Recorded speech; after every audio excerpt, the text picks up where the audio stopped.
శివుడికి మాంసాన్ని పెట్టిన భక్తుడు ఎవరో మీకు తెలుసా? ఇతను తన నోటితో నీళ్లు తెచ్చి ఆ నీళ్లతో శివలింగానికి అభిషేకం చేశాడు అని కూడా మీకు తెలుసా? శివుడి కోసం తన 2 కళ్ళని ఇచ్చేసిన పరమ భక్తుడు ఆ భక్తుడే భక్త కన్నప్ప. ఈ రోజు భక్త కన్నప్ప నిజమైన ఫుల్ స్టోరీ తెలుసుకుందాం. ప్రతి ఒక్క శివ భక్తుడు ఈ వీడియో తప్పకుండా చివరి వరకు చూడాలి. ఈ కన్నప్ప వీడియో మీకు చాలా బాగా నచ్చుతుంది. మన ఆంధ్రప్రదేశ్ లో ఉన్న ఊటుకూరు గ్రామంలో అప్పట్లో కోయగూడలో ఉండేది. ఆ కోయగూడానికి నాయకుడు నాగుడు. ఈ నాగుడు తత అనే ఆమెను ప్రేమించి పెళ్లి చేసుకుంటారు. కానీ వాళ్ళకి ఎన్ని సంవత్సరములు అయినను పిల్లలు అస్సలు పుట్టరు. అప్పుడు వాళ్ళు సుబ్రహ్మణ్య స్వామికి సంతానం కోసం పూజలు చేస్తారు. అలా రోజు పూజలు చేసి ఒక రోజు నాగుడు పూజలు చేస్తూ నిద్రపోతాడు. అప్పుడు సుబ్రహ్మణ్య స్వామి కలలోకి వచ్చి, మీ ప్రార్థనకి నేను మెచ్చాను. మీరు కోరుకున్నట్లే మీకు ఒక మగబిడ్డ పుడతాడు. అతను పరమ శివభక్తుడు అవుతాడు. అతని పేరు తరతరాలుగా అస్సలు మర్చిపోరు అని వరమిస్తాడు. అలా కొన్ని నెలలకే దత్త గర్భవతి అయి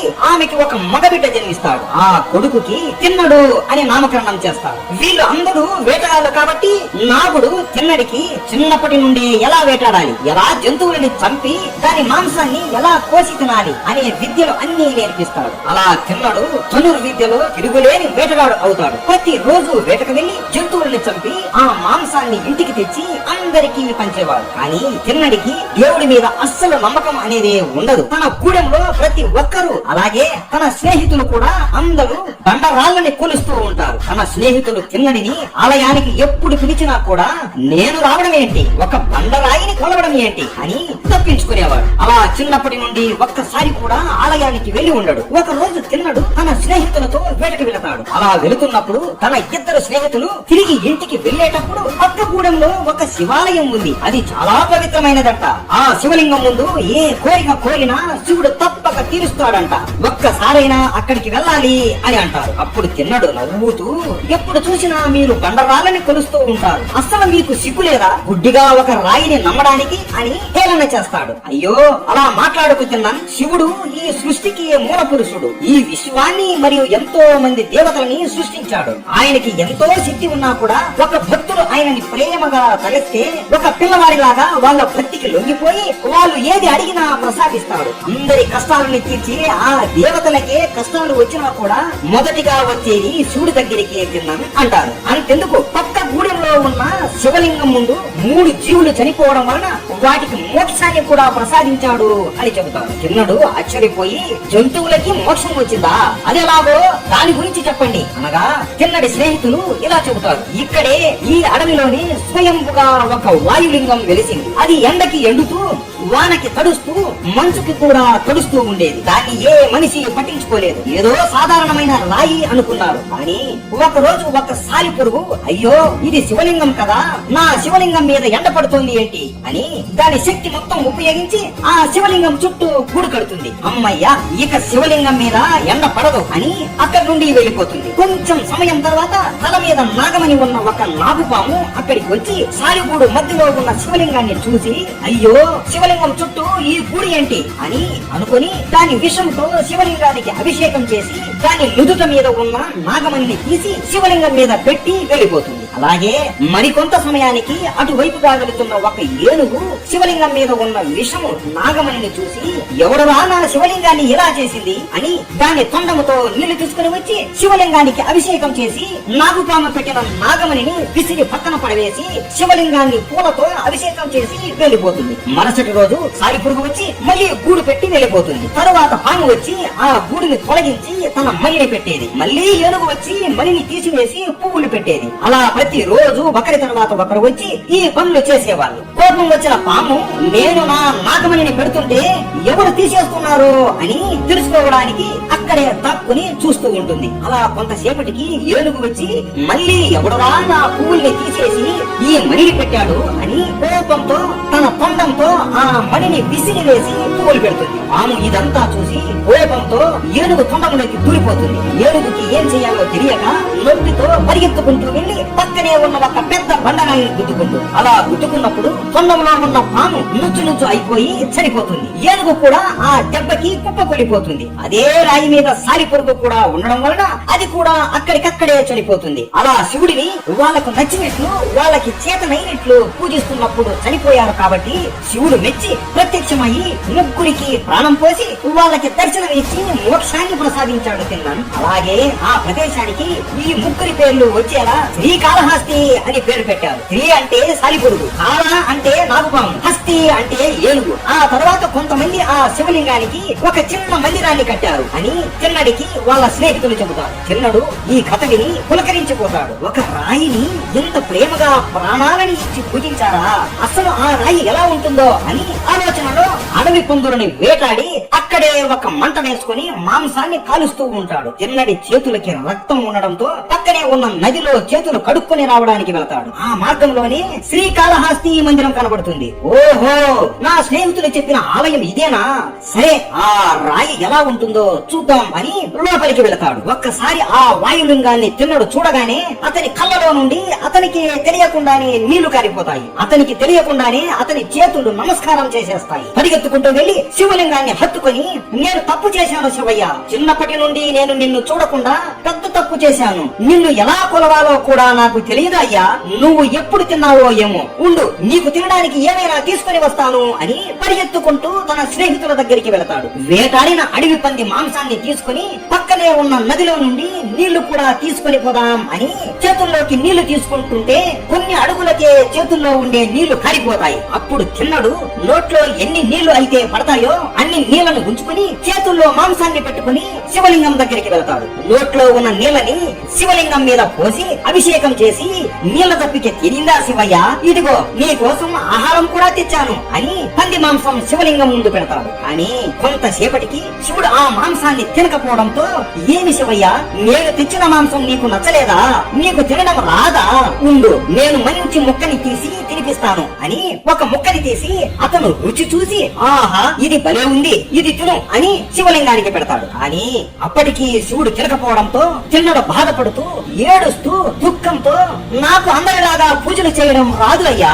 నాకు ఏమి వచ్చో అది చేశాను, నువ్వు కాని ఇప్పుడు తినకపోతే నేను కూడా ఇక ఆహారం తినను అని అంటాడు. అప్పుడు ఆ శివలింగం నుండి దివ్యమైన వెలుగు వచ్చి ఆ శివలింగానికి కళ్ళు మరియు ముఖం వచ్చి 2 చేతులు కూడా వచ్చి ఆ మాంసం మొత్తం తినేస్తుంది. దాంతో తిన్నడు ఎంతో సంతోషిస్తాడు. శివయ్యకి నేను తెచ్చిన మాంసం బాగా నచ్చినట్లు ఉంది అని, ఇక నుండి నిన్ను నేను చూసుకుంటాను, ప్రతిరోజు అభిషేకం మరియు ఆహారం నేను పెడతాను అని మాట ఇస్తాడు. తిన్నడు అడవికి వెళ్లి తన స్నేహితులతో, ఇక నేను ఇంటికి రాను, వెళ్ళి నా తండ్రికి చెప్పండి, ఇక నా జీవితం అంతా శివుడికి అర్పితం అని చెబుతాడు. వాళ్ళు గూడానికి వెళ్లి నాగుడికి చెప్పగా నాగుడు నవ్వుతూ సుబ్రహ్మణ్య స్వామి చెప్పినట్లే జరుగుతుంది అని అనుకుంటాడు. అలా ఆ రోజు నుండి తిన్నడు శివుడిని హత్తుకుని పడుకుంటూ ఉదయాన్నే లేచి వేటకు వెళ్లి ఆహారం తెచ్చి నోటితో నీళ్లు తెచ్చి శివలింగం మీద పోసి అభిషేకం చేసేవాడు. ఇదే గుడికి ప్రతి 15 రోజులకు ఒకసారి శివగోచార అనే బ్రాహ్మణుడు వచ్చి శివుడికి పూజలు చేసి నైవేద్యం పెట్టేవాడు. ఆయన ఇంటి నుండి ఈ గుడి చాలా దూరం కావడంతో 15 రోజులకు ఒకసారి వచ్చేవాడు. ఒక రోజు తిన్నడు వేటకి అడవికి వెళ్లిన సమయంలో శివగోచార వస్తాడు. శివలింగం ముందు ఉన్న మాంసపు ఎముకలు మరియు అడవి పువ్వులను చూసి కోపంతో, ఎవడరా నా శివుడికి ఇలా చేసింది, గుడి లోపలికి ఎవడు మాంసాన్ని తీసుకుని వచ్చింది అని కోపంతో అటు ఇటు చూస్తూ ఊగిపోతాడు. అలా కోపంతో గుడి మొత్తం శుభ్రం చేసి శివలింగానికి అభిషేకం చేసి పువ్వులతో అలంకారం చేసి వెళ్లిపోతాడు. తరువాత సాయంత్రం తిన్నడు వేట నుండి మాంసాన్ని అలాగే తేనెని తీసుకుని ఆనందంతో తేనెతో అభిషేకం చేసి మాంసాన్ని ప్రసాదం లాగా పెడతాడు. శివయ్య తిను, ఈ రోజు వేట చాలా బాగా జరిగింది అని ఆనందంతో అంటాడు. మళ్ళీ శివలింగానికి ముఖం చేతిలో వచ్చి మాంసం మొత్తం తినేసి తేనెని తాగుతుంది. ఇలా కొన్ని నెలలు జరుగుతుంది. తిన్నడు మాంసాన్ని పెడుతూనే ఉంటాడు. శివగోచార 15 రోజులకు ఒకసారి ఆలయం మొత్తం తుడుస్తూ శుభ్రంగా ఉంచుతాడు. ఇక శివగోచారికి ఓపిక నశిస్తుంది. ఈ రోజు ఎలాగైనా ఆ అపచారం చేసే వాడిని వదిలిపెట్టకూడదు అని ఇంటికి వెళ్లకుండా అక్కడే దాక్కుని లింగాన్ని చూస్తూ ఉంటాడు. రోజులాగే తిన్నడు వచ్చి నోటిలో నుండి నీళ్లు శివలింగం మీద పోసి పంది మాంసాన్ని శివలింగం ముందు పెడతాడు. ఇది చూసి శివగోచారికి కోపం ఎక్కువ అయిపోతుంది. ఈ మూర్ఖుడు ఇంత అపచారం చేస్తాడా? వాడి నోటి నుండి నీళ్లు లింగం పైన పోస్తాడా? మాంసాన్ని శివుడికి పెట్టి తినమంటాడా? వీడికి మరణదండన వేయాలి అనుకుంటూ వెళ్లిపోతాడు. ఇదంతా శివుడు కైలాసం నుండి చూస్తూ నవ్వుతూ ఉంటాడు. అప్పుడు పార్వతీదేవి, స్వామి, ఈ ఇద్దరి భక్తిని చూశారా? ఎంతో భిన్నంగా ఉన్నాయి కదా. ఒకవైపు శివగోచారి మీకు ఇష్టమైన బిల్వ ఆకులతో అభిషేకం చేస్తూ మీకు నైవేద్యం పెడుతున్నాడు. ఇంకోవైపు ఈ వేటగాడు తిన్నడు ధర్మ విరుద్ధమైన పనులు చేస్తున్నాడు. కానీ ఏ పని చేసినా ఎంతో ప్రేమతో మీకు సేవలు చేస్తున్నాడు. ఇప్పుడు చెప్పండి, వీళ్ళిద్దరిలో ఎవరిది నిజమైన భక్తి అని శివుడిని పార్వతీదేవి అడుగుతుంది. శివుడు నవ్వుతూ, దీనికి సమాధానం నేను చెప్పను సఖి, రేపు నీకే తెలుస్తుంది అని అంటాడు. మరుసటి రోజు రోజులాగే తిన్నడు వేటకి వెళతాడు. ఆ రోజు శివగోచార బిల్వ ఆకులు తెచ్చి శివుడికి అభిషేకం చేస్తుండగా ఆ శివలింగానికి ఒక్కసారిగా రెండు పెద్ద పెద్ద కళ్ళు వస్తాయి. అది చూడగానే శివగోచార ఏడుస్తూ, శివయ్య, నేను చేస్తున్న పూజలకి మీరు మెచ్చి నన్ను చూస్తున్నారా అయ్యా అని ఆనందంతో నమస్కరిస్తాడు. కానీ ఒక్కసారిగా ఆ శివలింగంకి ఉన్న రెండు కళ్ళల్లో ఒక కన్ను నుండి రక్తం ఆగకుండా వస్తూ ఉంటుంది. అది చూసి శివగోచార భయపడుతూ, ఇక్కడ ఏదో దుష్ట శక్తి ఉంది, అది నన్ను చంపేస్తుందేమో, నా ప్రాణాలు నేను కాపాడుకోవాలి అని పరిగెత్తుకుంటూ ఉండగా తిన్నడు అప్పుడే మాంసం తీసుకుని నవ్వుతూ వస్తూ ఉంటాడు. శివగోచార చూసి, ఈ అడవి నా కొడుకు ఆ దుష్ట శక్తిని ఏం చేస్తాడో చూద్దాం అని దాక్కుని చూస్తూ ఉంటాడు. ఒక్కసారిగా తిన్నడు శివలింగం కన్ను నుండి రక్తం కారడం చూసి ఏడుస్తూ పరిగెత్తుకుంటూ వచ్చి, ఏమైంది శివయ్య, నీకు గాయం ఎవడు చేశాడు అని ఏడుస్తూ బాధపడుతూ, నీకు ఇలా చేసిన వాడు కనబడితే వాడిని ఇక్కడనే చంపేస్తాను, ఇప్పుడు నేను ఏం చెయ్యాలి అని ఆలోచనలో పరిగెత్తుకుంటూ అడవిలోకి వెళ్లి కొన్ని ఔషధ ముక్కలను తీసుకుని వచ్చి వాటిని నూరి ఆ పశువుని కంటికి పెడతాడు. అయినా సరే రక్తం ఆగకుండా వస్తూనే ఉంటుంది. అయ్యో, నా సానికి రక్తం కారుతూనే ఉందే అని తిన్నడు ఆలోచించి, ముళ్ళుని ముళ్ళుతోనే తీయాలి అని అంటారు కదా శివయ్య, నీ కంటికి దెబ్బ తగిలింది కాబట్టి నా కన్ను తీసి నీకు ఇచ్చేస్తాను, అప్పుడు నీకు నొప్పి అనేది ఉండదు కదా అని ఒక కత్తితో తన కన్నుని నవ్వుతూ కోసి తీసేసి రక్తం కారిపోతున్నా కూడా లెక్క చేయకుండా కోసి తీసిన తన కన్నును శివలింగం కన్ను మీద పెడతాడు. అంతే, వెంటనే రక్తం కారడం ఆగిపోతుంది. కానీ తిన్నడి కంటి నుండి ఆగకుండా రక్తం వస్తూ ఉంటుంది. అబ్బా, నా శివుడికి ఇప్పుడు నొప్పి ఉండదు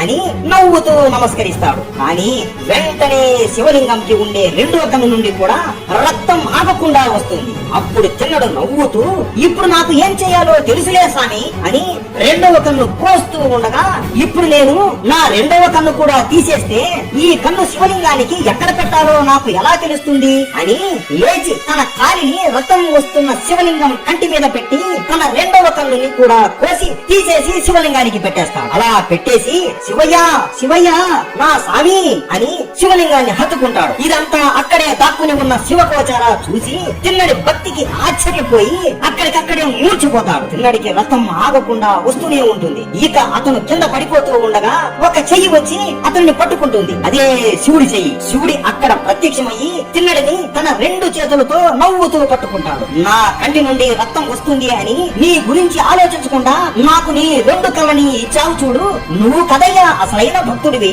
అని తిన్నడికి మళ్ళీ రెండు కళ్ళు ప్రసాదిస్తాడు. తిన్నడు కళ్ళు తెరిచి శివుడి నిజ స్వరూపాన్ని చూడగా భక్తితో ఆనందంతో కళ్ళలో నుండి నీళ్లు కారిపోతూ శివుడిని హత్తుకుంటాడు. అప్పుడు శివుడు తిన్నడితో, కన్న తల్లి ప్రేమతో సమానమైన భక్తి అయ్యా నీది, నీ అపారమైన భక్తికి నేను లొంగిపోయాను తిన్నా, నీకు ఏం వరం కావాలో కోరుకో అనగా, నిన్ను చూడడమే నాకు మహాభాగ్యం శివయ్య, ఒక్కసారి పార్వతీదేవితో పాటు మిమ్మల్ని చూడాలి అని ఉంది అని అంటాడు. వెంటనే పార్వతీదేవి అక్కడికి వచ్చి శివ పార్వతులు ఇద్దరు తిన్నడిని దీవిస్తారు. నీ రెండు కళని నా భర్త కోసం ఇచ్చేశావు కాబట్టి ఇక నుండి యుగ యుగాల వరకు నిన్ను అందరూ భక్త కన్నప్పలాగా గుర్తు పెట్టుకుంటారు అని పార్వతీదేవి వరం ఇస్తుంది. శివుడు తిన్నడిని తనలోనే ఐక్యం చేసుకుని మోక్షం ప్రసాదిస్తాడు.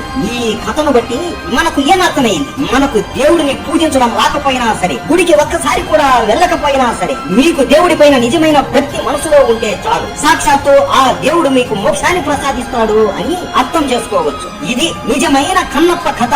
మీకు ఈ వీడియో నచ్చింది అని భావిస్తున్నాం. ప్రతి ఒక్క శివ భక్తుడికి ఈ వీడియో షేర్ చేయండి. ప్రతి ఒక్కరికి నిజమైన భక్త కన్నప్ప కథ తెలియాలి. అందరూ శివయ్య అని కామెంట్ చేయండి. ఓం నమః శివాయ.